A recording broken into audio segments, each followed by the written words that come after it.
بھائی بات یہ ہے کہ دنیا کا دستور ہے کہ جس کے پاس جو مال ہے اس کی وہ اشتہار کرتا ہے، تشہیر کرتا ہے، تو اس تشہیر میں پھر باقی مالوں کی نفی بھی کرتا ہے۔ تو ہم اس وقت حزب البحر پھیلانے آئے ہیں، لیکن ہم ایسا نہیں کریں گے۔ جو مسنون دعائیں ہیں، حضور صلی اللہ علیہ وسلم سے جو دعائیں ثابت ہے صحیح احادیث کے ذریعہ، ان دعاؤں کا کوئی بدل نہیں ہے۔ بات سمجھ میں آئی؟ سب سے بہترین دعا ہے صبح شام کی دعا، اٹھنے بیٹھنے کی دعا، کھانے پینے کی دعا، سونے کی دعا، جاگنے کی دعا۔ میری بات سمجھ میں آئی؟ حزب البحر کتنے ہی اچھے ہوں، ان دعاؤں کے بعد والا درجہ ہے۔ ایک تو یہ آپ نوٹ کر لیں، ٹھیک ہے؟ دوسری بات یہ ہے کہ مولانا نے جیسا کہ کہا حزب البحر سے سارے مسئلے حل ہوں گے۔ سارے مسئلے حل کون کرے گا؟ حزب البحر کرے گا یا اللہ کرے گا؟ تو معلوم ہوا کہ رجوع اللہ ہونی چاہیے، اصل چیز یہ ہے۔ ہاں، حزب البحر پڑھنے سے رجوع اللہ میں ترقی ہوتی ہے۔ رجوع اللہ نہ ہو تو پھر حزب البحر سے ہم خاطر خواہ فائدہ نہیں اٹھا سکتے۔ باقی جیسا کہ مولانا نے فرمایا کہ خواجہ حسن نظامی نے یہ لکھا ہے کہ یہودیوں کو بھی میں نے پڑھتے دیکھا ہے، یا ان کے بھی ملا ہے، تو یہودیوں کو اگر پڑھتے ہیں ان کو اللہ دیتا ہے، وہ اللہ کی استدراج ہے، وہ اللہ کا معاملہ ہے، ہم اس طرف نہ جائیں، ہے نا۔ ایمان والوں کے کچھ طور طریقے الگ ہے، جو ایمان نہیں ہے ان کے طور طریقے الگ ہے۔ کھلاتا تو اللہ سب کو ہی ہے، بلکہ ہم نظر دوڑائیں تو جو غیر مسلم ہے وہ ہم سے زیادہ دنیا کے اعتبار سے اعلیٰ حالت میں ہیں، تو ان چیزوں کو دیکھ کر ہم دل خراب نہ کریں۔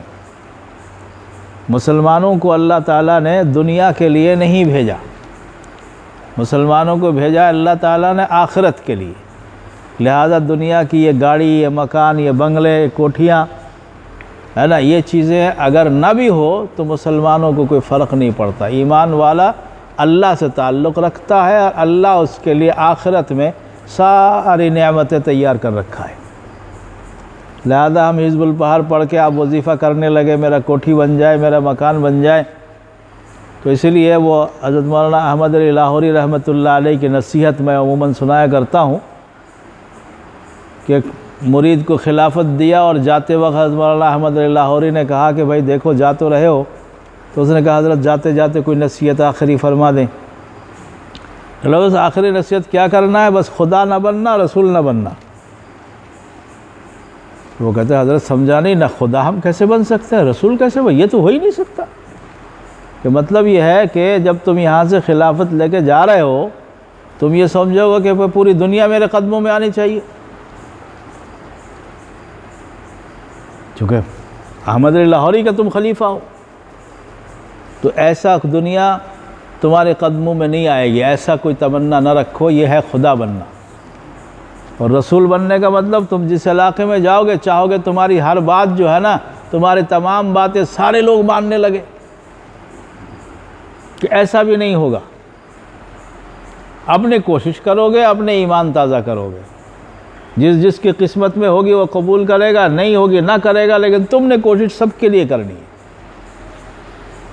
تو یہی بات میں کہتا ہوں، حزب البحر میں ساری خوبیاں ہیں، مگر حزب البحر پڑھ کر عمل کرنے والا نہ اپنے آپ کو خدا سمجھے، نہ اپنے آپ کو رسول سمجھے۔ بات سمجھ میں آئی؟ اللہ کے رسول صلی اللہ علیہ وسلم کو اللہ تعالیٰ نے دنیا میں بھیجا، رسول اللہ صلی اللہ علیہ وسلم پر مشکلات کے پہاڑ ٹوٹے۔ حدیث میں ہے، بخاری کے حدیث میں، کہ حضور صلی اللہ علیہ وسلم فرماتے ہیں کہ جتنے تمام انبیاء کو جتنی مصیبت پریشانی آئی، اس کو ایک پلڑے میں رکھا جائے، اور میرے ایک دن کی غم اور مصیبت کو ایک پلڑے میں رکھا جائے، تو میرا غموں کا پلڑا بھاری نکلے گا۔ تو اللہ کے رسول صلی اللہ علیہ وسلم کو کس حزب البحر کی ضرورت تھی؟ آپ کہیں گے اس زمانے میں حزب البحر نہیں تھا کہ اس لیے رسول صاحب پریشان تھے؟ ایسی بات نہیں ہے۔ تو معلوم ہوا کچھ چیزیں اللہ اپنے چہیتوں کو آزمانے کے لیے دیتے ہیں۔ بات سمجھ میں آئی؟ تو جو آزمائش ہے اس سے ہم اور آپ آزاد نہیں ہیں، اور جتنا آپ ترقی کریں گے آزمائش اتنی زیادہ آئیں گے، اتنے ہی زیادہ آئیں گے۔ میں ایک بار عمرے کے لیے گیا تو وہاں میرے شیخ حضرت شیخ عبدالحمید الکندہ الحسینی الہاشمی الرفاعی مدینہ منورہ میں تھے، ان سے ملاقات ہوئی۔ تو ملاقات ہونے کے بعد حال احوال پوچھے تو میں نے کہا حضرت میں تو جب سے آپ نے مجھے خلافت دیا میں تو مصیبت میں گھر گیا کہ کیا ہوا؟ تو مسجد میری تھی وہ چھوٹ گئی، مدرسے میں میرے خلاف محاذ بنے ہوئے ہیں، اپنوں کی شکایت غیروں سے کیا کریں، اور یہ ہو گیا وہ ہو گیا، بس یہ کہنا ہی تھا۔ مسجد نبوی میں اٹھا اور قم یا اللہ قم کھڑا کیا اور یوں دبا کے پکڑا، واللہ انت فی الحق ابن الرفاعیہ، کہ سچے معنی میں تو ہی رفاعی کا بیٹا ہے۔ یہ مشکلات آنے کا معنی ہے کہ تو حق پر ہے۔ تو اس بات کہنے سے دل کو اتنا سکون آیا کہ لگا کہ یہ مشکلات کوئی مشکلات ہی نہیں ہے۔ اور اللہ کے ولیوں کے مثال میں دیا کرتا ہوں کہ سیدنا یوسف علیہ السلام کا قصہ قرآن میں آپ نے پڑھا ہے، سنا ہے۔ یوسف علیہ السلام کے دربار میں ان کا بھائی آیا بنیامین، چھوٹا بھائی۔ بنیامین کے کان میں کہہ دیا کہ بنیامین تجھے میں اپنے پاس رکھ رہا ہوں، ہے نا۔ بنیامین کو پتہ چل گیا جو مصر کا بادشاہ یہ میرا بھائی ہے، تو آپ کو پتہ چل جائے کہ بادشاہ میرا بھائی ہے تو کتنے خوش ہوں گے آپ۔ اور وہ بھائی جو برسوں پہلے بچھڑ گئے، تو بنیامین کو پتہ چل گیا۔ اب بنیامین کو بتا دیا کہ تجھے میں اپنے پاس رکھ رہا ہوں، اس کے لیے کچھ ترکیب کرنی ہے۔ ترکیب کیا کیا کہ بنیامین کے سامان کے غلہ کے بوری میں کارندوں نے شاہی جو پیالہ ہے وہ ڈال دیا، بوری ووری بند کر دیا۔ سب جانے کا وقت ہوا، ایک دم سے شور مچا دیا، بھئی ہمارے شاہی پیالہ چوری ہو گئی، گم ہو گیا، تلاش کریں گے۔ ادھر ادھر تلاش کیا، نہیں ملا نہیں ملا، بھائی کسی کے مال میں پڑ گیا ہے، اس کا مطلب اس نے چرایا ہے۔ اب اعلان کر دیا، بھائی جس کے مال میں ملے گا وہ ہمارا مجرم ہوگا، اس کو ہم چھوڑیں گے نہیں۔ باقی بھائیوں نے کہا ہاں اس لیے ان کو تو پتہ نہیں نا کیا قصہ ہے، کہ ہاں ٹھیک ہے، جس کے مال میں ملے اس کو رکھ دو، ہم تھوڑے ہی چوری کرنے آئے ہیں۔ تلاش کرتے کرتے بنیامین کے بوری میں وہ پیالی مل گئی۔ بات سمجھ میں آئی؟ اب پورا مجمع میں بنیامین کو کیا کہا جا رہا ہے؟ چور۔ مجھے اور آپ کو اگر چور کہے تو کیا حال ہوگا ہمارا؟ پسینہ پسینہ ہو جائیں گے، مر جائیں گے، سر چھپائیں گے، دکھ ہوگا۔ بنیامین مسکرا رہا ہے۔ بھائیوں نے گالیاں دی کہ تیری وجہ سے ہمیں رسوا ہونا پڑا، وہ مسکرا رہا ہے۔ آخرکار انہوں نے کہا کہ بھئی اس کا باپ بڑے بزرگ ہیں، شیخ ہیں، بوڑھے ہیں، بڑے وعدہ معافی تلافی کر کے لایا ہوں، ایک بار ایک بھائی ہمارا غائب ہو گیا، گم ہو گیا، جو بھی قصہ۔ اب یہ دوسرا بھائی یہ بھی دینا نہیں چاہ رہے تھے، وہ ہمارے باپ جو ہے اس سے بہت زیادہ پیار کرتے ہیں، سب سے چھوٹا ہے، تو بھائی اس کی جگہ میں ہم میں سے کسی کو رکھ لو، اس کو چھوڑ دو۔ تو دربار کے کارندے نہیں، ہمارا اصول ہے جس کے پاس مال ملے گا ہم اسی کو رکھیں گے، ہم تم میں سے کسی کو نہیں رکھیں گے۔ تو ہر بھائی نے برا بھلا کہا، اس کو گالیاں دی اور یہ کیا وہ کیا، لیکن بنیامین کیا کر رہا ہے؟ مسکرا رہا ہے۔ کیوں؟ بنیامین کو بادشاہ سے رابطہ ہے۔ بنیامین کو کیا ہے؟ بادشاہ سے رابطہ ہے، اس لیے اس کو پتہ ہے کہ یہ لوگ سب کچھ بھی کہے بیکار ہے۔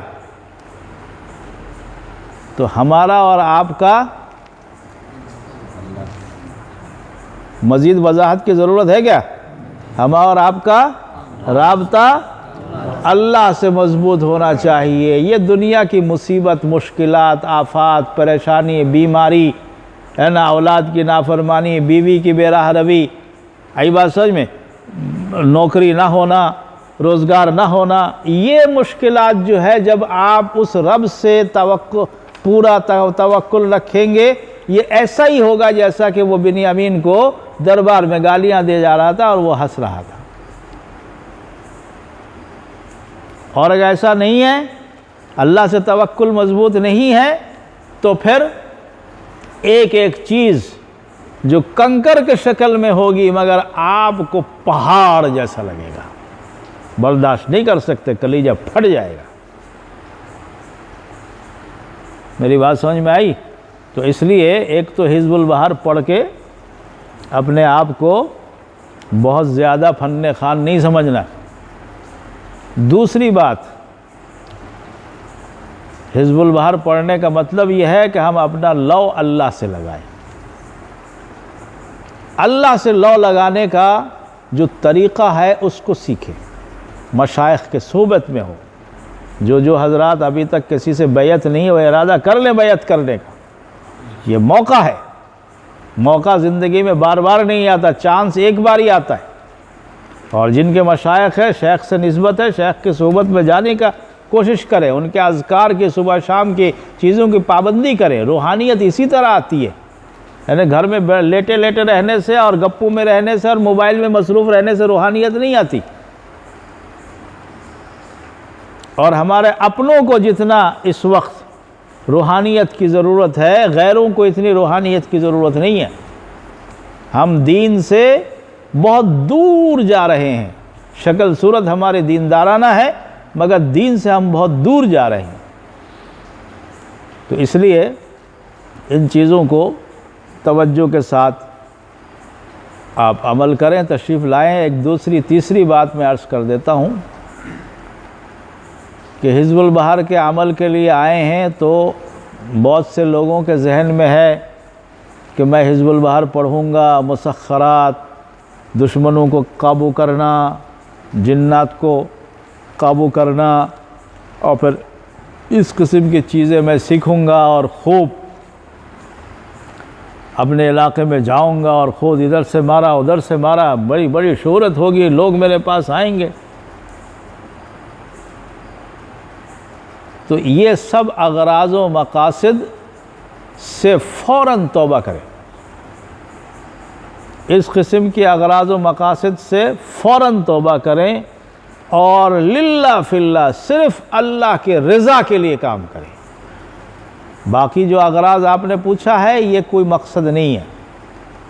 اگر آپ سے اللہ کوئی کام لینا چاہے گا تو اللہ کام لے لے گا، اگر اللہ کام لینا نہیں چاہے گا تو آپ ان اغراض کی وجہ سے، اس قسم کی نیت فاسدہ کی وجہ سے آپ کی یہ سارے اعمال بیکار ہو جائیں۔ بھائی حضرت ابلیس کا نام سنا آپ نے؟ اس کا اصل نام کیا ہے؟ اس کا اصل نام کیا ہے؟ عزازیل۔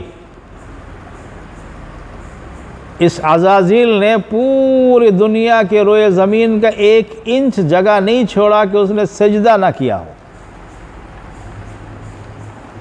پھر ایک وقت آیا کہ عزازیل نے اللہ سے درخواست کی کہ اللہ تعالیٰ یہ باقی جنات جو ہے یہ اتنے شور مچاتے ہیں، اتنے ہنگامے کرتے ہیں کہ مجھے عبادت میں خلل ہوتا ہے، مجھے پوری دنیا میں یکسوئی سے عبادت کرنے کے لیے کوئی جگہ میسر نہیں ہے۔ جنات اس روئے زمین میں اتنے بھر گئے تھے کہ ایک عزازیل کے سجدے کے لیے اور تنہائی میں بغیر کسی خلل کی عبادت کرنے کا اس کو جگہ نہیں تھی۔ تو اللہ تعالیٰ مجھے آسمان میں کوئی جگہ دے دیں تاکہ وہاں میں آپ کی عبادت کروں۔ اور جب وہ عبادت اللہ نے جگہ دے دی، وہ عبادت کرتے رہے کرتے رہے کرتے رہے کرتے رہے کرتے رہے، یہاں تک کہ کتابوں میں لکھا ہے کہ جس وقت اللہ تعالیٰ نے سیدنا آدم علیہ السلام کو پیدا کر کے بنا کر سب کو سجدہ کرنے کا حکم دیا، اس دن ابلیس کا آسمانی عبادت کے 2000 سال مکمل ہو چکے تھے۔ کتنے سال؟ 2000 سال، 1-2 سال نہیں۔ جب اس کو سجدے کا حکم دیا، اس نے کہا کیوں میں سجدہ کروں؟ خلقتنی من نار وخلقتہ من طین، مجھے آپ نے آگ سے پیدا کیا، اس کو آپ نے مٹی سے پیدا کیا، میں کیوں مٹی کے پیداوار کو سجدہ کروں؟ میں تو آگ ہوں، میرے مزاج اوپر کی طرف جانا ہے، مٹی کے مزاج نیچے کی طرف جانا ہے، وہ مجھ سے کم تر ہے۔ تو اللہ تعالیٰ نے کیا فرمایا؟ اخرج فإنک رجیم، نکل میرے یہاں سے، تو ملعون ہے، تو لعنتی ہے۔ اصل قصہ کیا ہے؟ اصل قصہ یہ ہے کہ اس نے اتنی عبادت کی تھی۔ کیوں کی تھی؟ اس نے جب دیکھا کہ جنات نے دنیا میں فتنہ فساد مچا کر، شور مچا کر بالکل زمین کو آگ کا گولا بنا دیا، تو یہ تھا بڑا ہوشیار، بڑا سمجھدار، کہ اللہ کا نظام ہے کہ جب اس طرح فتنے فساد ہوتے ہیں تو کسی کو اللہ اپنا نمائندہ بنا کر، اپنا خلیفہ بنا کر ان پر مقرر کر دیتے ہیں، تو میں چونکہ عبادت زیادہ کرتا ہوں تو مجھے اللہ خلیفہ بنائیں گے۔ تو مزید اس خلافت کو پکا کرنے کے لیے آسمان میں جا کر 2000 سال تک عبادت کرتے رہے۔ کیوں؟ خلافت کے لیے۔ کیوں؟ بولو نا، کیوں؟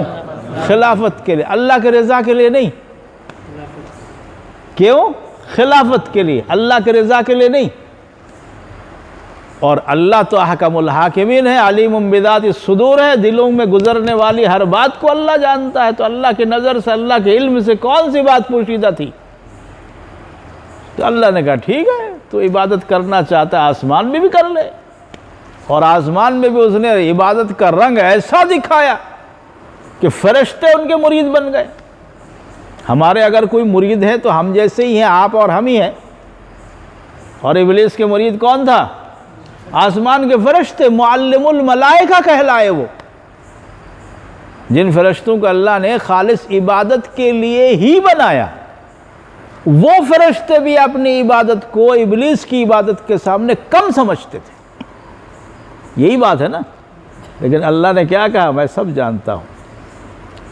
تو کیا فرماتے ہیں کہ بہر رنگے کے خواہی جام می پوش، بہر رنگے کے خواہی جام می پوش، من انداز قدت رامی شناسم، من انداز قدت رامی شناسم۔